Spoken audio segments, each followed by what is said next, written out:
Yes, this is real. If you want to recreate the Minecraft movie by having happy ghast fly mobs around your nether, you can do that in the new snapshot and preview, but something that is much more down to earth for the average survival player is the ability to tie any two mobs or entities together, including boats, and this means that we can now make, for the first time, boat trains, or as I like to call it, the villager limousine, which is a great new way to get villagers around your world. This is going to be a game changer, and it's one of many changes they've made in this new snapshot and preview, including, by the way, confirming that this brand new end lighting is meant to be there and is official. Anyway, today we're going to be talking about all of those changes, and so I hope you're looking forward to that, because hello, I'm IBX Toycat, and on this channel you can subscribe if you want to see the honest breakdowns that we're known for here to do with the Minecraft news. And let's get started with the big changes this week, which are currently in Java snapshot but not in Bedrock preview for reasons we'll discuss later, and that are the changes, I guess, that they're making to the leashes. Why isn't it that are the changes? Anyway, let's talk about what they're doing with leashes, because this is my favorite application, but it's really useful any point in the game that you can find a lead. Because the lead was kind of useful previously in Minecraft, especially if you had multiple mobs and you wanted to lead them to the same place. This behavior is still fully functional, but the problem is that once you led them to one place without their food, there wasn't really a lot you could do with the lead. You had to get rid of it or they'd follow you forever, or you could use a fence, which I always hated having to do with horses personally, but if you wanted to, this was a piece of behavior you could use, and this is still fully unaffected. You can right click it straight from the fence and get it on and off if you want to. However, we now have access to another way to do things, which is to say, you know what, I want to have these two sheep near each other, but not near a fixed place and time, and if you want to do that, simply shift click on one of the sheep, and you'll be able to lead a rope from one of them to the other. Now, where one of these sheep goes, both of these sheep will go, which is going to be really funny. Let's say, knock this one over here a little bit. As you can see, when this sheep moves, that one is being moved too, and the lead's elasticity should keep them tied together. Now, you can do this with basically any mobs in the game, and so the famous example is always going to be a ghast and a boat so you can ride things around, but this is actually quite wonderful if you ask me. Now I can ride my horse around the world and I can not worry that my ghast is going to leave it. Or indeed, I can not worry that my ghast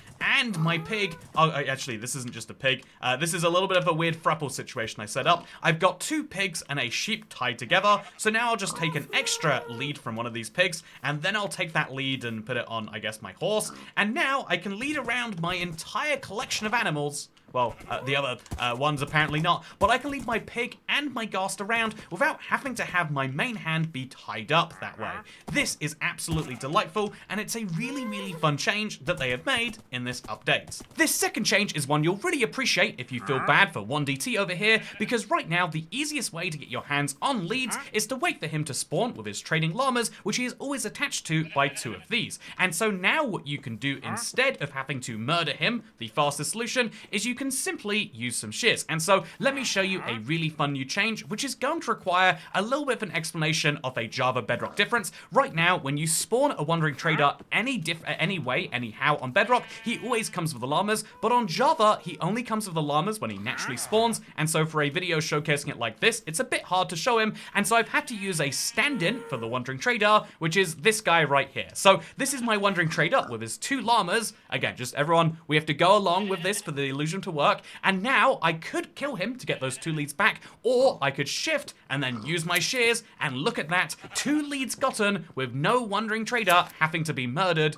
and oh, look at that, he's even given me wool in exchange for not killing him. What a wonderful change this is. Similarly, this is something they reference on the snapshot. I am so sure this already existed, but again, Minecraft claims this is new. Right now, you can use the shears to get rid of the harness from the ghast, and then you can put it back on, and then you can take it off, and put it back on, and then you can take it back off again, and you could do this as many times as you wanted to, or at least as many times as your shears have durability. So if you want to make a smart investment right now, invest in some shears for your ghast and for all of your other mobs. But yeah, here's another fun little change in my opinion. It's the fact that right now, most Minecraft leading effects basically work one lead per mob. But because now that we can tie mob, and because of the fact that we can tie mobs together, I can take my blue sheep and tie him to my white sheep, but I can also tie my white sheep to my blue sheep. So just to show you this right here, we'll crouch to tie those together, and then we'll do the same over here, get a lead on the blue sheep, and then tie that to the white sheep. This means they are now double tied, which is pretty effective, maybe not for 2 sheep, but if we want to say have our birch boat and then our cherry boat and make sure that these do not break, you can be much more sure that they will not by tying them both to each other. And so now when I go down the hill in this cherry boat, I can be more sure that the birch one is going to follow because it's not just 1 lead, it's 2. Is this intentional or is this just a fun quirk of the system? I like to believe a little bit of both, but yeah, now you can tie things together in a much more secure way, which is great if you ask me. Look at that, I can bring baby zombies around my world with ease. Or more realistically, you might want to get multiple oh, that's not going to go well. Oh, it went perfect. That's amazing. So yeah, that is a real showcase of the leads durability. Or maybe we're just playing Java where leads are a little bit better right now. But speaking of things where leads are a bit better, certainly not when you're talking about cities in the north of the UK. That's a dig just at you, Ash. Let's move into the next thing. Boom. That explosion is exactly what my mind did when I learned that this double leading feature is actually something that has a fun texture change for the very happy ghast. So here is a boat. I'm going to just put a villager in it for now because this is one of the simplest things you'd want to fly around. But you could also put your friends in a boat if you want to and have the exact same effect because now we'll take this lead and we can fly the boat through the air. This has been possible with the Elytra but very poorly. But now what they're doing with the happy ghast to make it more usable for survival players is they're making it so you could tie a boat to the ghast, and if you do so, it will get these 4 separate leads, which is, you know, a little unrealistic for one length, but it's okay. It's Minecraft being chill and allowing us to save some leads, and now what we can do is we can fly that villager around our Minecraft world. We could do it the same with piglins or with enderman or with anything, now enderman actually for Bedrock too, with anything else that will go inside of a boat, and you can fly it around your Minecraft world and get it very precisely where you want to. Right now, you'll be very aware if you try to fly a villager anywhere that it's a whole pain to get them to land without seriously harming them, but right now we have no real stress about that because this happy ghast is going to take our boat and land it right over here, I'm gonna say. There we go, let's just bring him down now. Okay, so are we landed? We're not quite landed. There we go. Look at that. The happy ghast has landed with the boat, and now we can simply use the shears. Oh no, Mr. Villager, we could use the shears and we would have a villager, but actually I've decided the villager is better going for a little scenic view. He wants to enjoy the air ride. But just look at this, we can actually shear him off and boom, now the villager can enjoy his... Oh, boats do no full damage. You know, makes it a lot easier, doesn't it? Anyway, so that is something my villager and I can enjoy without having to endure the pains which currently exist. Speaking of pains that we currently have, let's talk about the brand new Bedrock beta and preview. This is 1.21.80.28, so very interestingly, we're getting quite high up in those digits. That is very, very important. And what's interesting is this came out the exact same day as the snapshot, that is today, the 15th of April 2025, in case you want to know what the date is. It's a Tuesday, the brand new snapshot and beta day, and what's interesting about this brand new snapshot and beta day is the snapshot has all the features, but they're not coming to Bedrock just yet. There's a really interesting reason I could theorize behind this, but what is basically true about the Bedrock beta is they just fixed a few bugs because they're presumably trying to get 12180 to go out for the mouses. And so if you want to play with these exact same features, next week is when we expect to see them on Bedrock, which is likely when they'll start the preview cycle for the next Minecraft drop.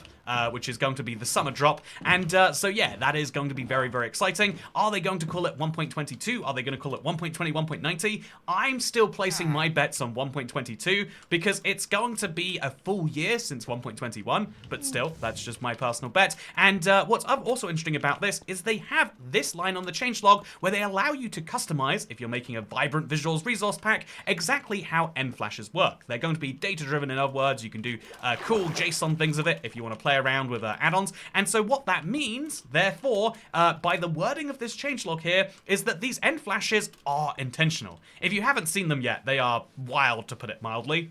So this is my survival, vibrant visuals world on the Bedrock version of the game. I defeated Minecraft, it was a lot of fun, and now you can see there are these end flashes, and this represents the biggest light point in the end. As you can see, when you don't have these down and you don't have torches, the end is actually kind of dark, which is why I theorized this might be a mistake or just an in-progress thing, but the fact that the changelog references it means that yes, this is the design and this is the vision that Minecraft has going forwards, which is a huge end update, at least in the lore sense of the word, and I think it's crazy to see this, and if you haven't experienced it yet, maybe you should. Wow, look at that. It's just nutty to see, and yeah, I had a lot of fun defeating the end in Vibrant Visuals, by the way, except for the Never, and yeah, if you want to see me play with it, I'm actually going to be doing so tonight, but keep in mind that this update, which just came out for Bedrock today, is in fact likely to be the last one in its preview, which means we might just be now 3 weeks away from a brand new Bedrock update, 12180, which will have those new super flat options, which is very, very exciting as someone who loves super flats. But yeah, also it's going to have all sorts of other tools for you to play around with,